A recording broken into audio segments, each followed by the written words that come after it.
வாழ்க வையகம், வாழ்க வையகம், வாழ்க வளமுடன். குரு வாழ்க, குருவே துணை. லைஃப்ல நான் மகரிஷி இந்த வாழ்க வளமுடன் உள்ள வந்த ரீசன் பாத்தீங்கன்னா, நிறைய லைஃப்ல நான் ஐடி கம்பெனில ஒர்க் பண்ணியிருந்தேன்.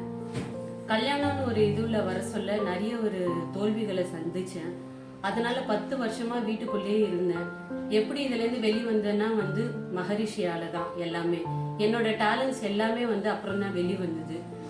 இது உள்ள சேர்ந்தோடனே உடலை எப்படி பலமா வச்சுக்கலாம், மனதை எப்படி பலமா வச்சுக்கலாம், உயிரை எப்படி பலமா வச்சுக்கலான்றது புரிஞ்சுக்கிட்டோம்.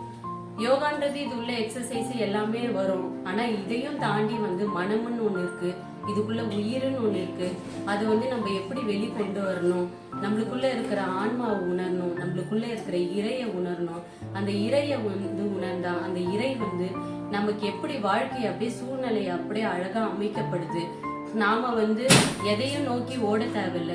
நாம டெய்லி தவமோ இந்த பயிற்சிகளும் மகரிஷி ஐயா கொடுத்ததையும் டெய்லி செய்ய செய்ய அந்த நம்ம நீங்க வீட்டுக்குள்ளேயே உட்காந்து தவம் செஞ்சீங்கன்னா கூட அந்த ஒவ்வொரு சுவர்களும் அது ஒன்னொன்னும் பேசும். அந்த வைப்ரேஷனை, அந்த உணர்வுகளை பாசிட்டிவ் வைப்ரேஷன் நம்மளுக்கு தரும்.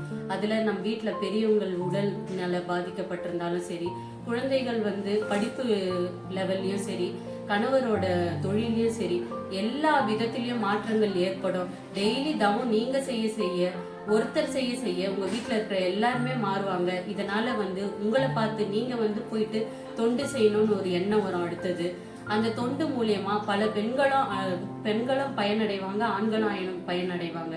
இதனால தொழில் ரீதியாகவும் குடும்ப ரீதியாகவும் எல்லாருமே எல்லா வளமும் பெற்று அழகா வாழக்கூடிய வாழ்க்கை நம்ம